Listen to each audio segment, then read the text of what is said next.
জুমার নামাজের সালাম ফিরাইলেই বাইর হয়ে যায়।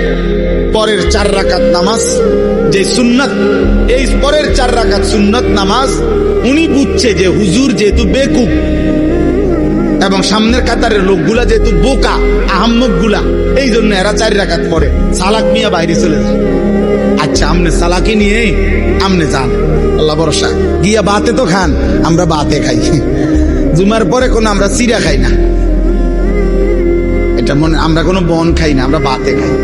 আল্লাহর রহমতে আশা করি আমনেতে ভালোই। হ্যাঁ না, উনারে শয়তানে কামড়ায়, ইবলিসে উনারে কামড়ায়, উনারে কিরমিয়ে কামড়ায়, উনি সাথে সাথে বাইরে হয়ে আসে। বোকা মানুষ বেটা, কি বুঝাইতে চাইছেন? ইমাম সাহেব বেওকুফ। ইমাম সাহেবের বাপের কান থেকে আমরা 4 রাকাত নামাজ আনছি, এটা যদি কোনো কোরআন সুন্নাহ অনুমোদিত না হয়, এটা রাসূলুল্লাহ সাল্লাল্লাহু আলাইহি সাল্লাম সাহাবায়ে কেরাম যদি না পড়তেন, তো এটা ইমাম সাহেব বছরের পর বছর একটি ভুল বেহুদা জিনিস পড়ে। এটা তা আপনার বিবেকে ধরে না? এটা আপনি বের হবেন কেন মিয়া? কেন খামখেয়ালি করবেন? জুমার নামাজ কি 2 রাকাত? কথা বলেন, জুমার নামাজ 2 রাকাত, তাইলে 2 রাকাত পড়বেন কেন? আল্লাহ আমাদেরকে বুঝ দান করে।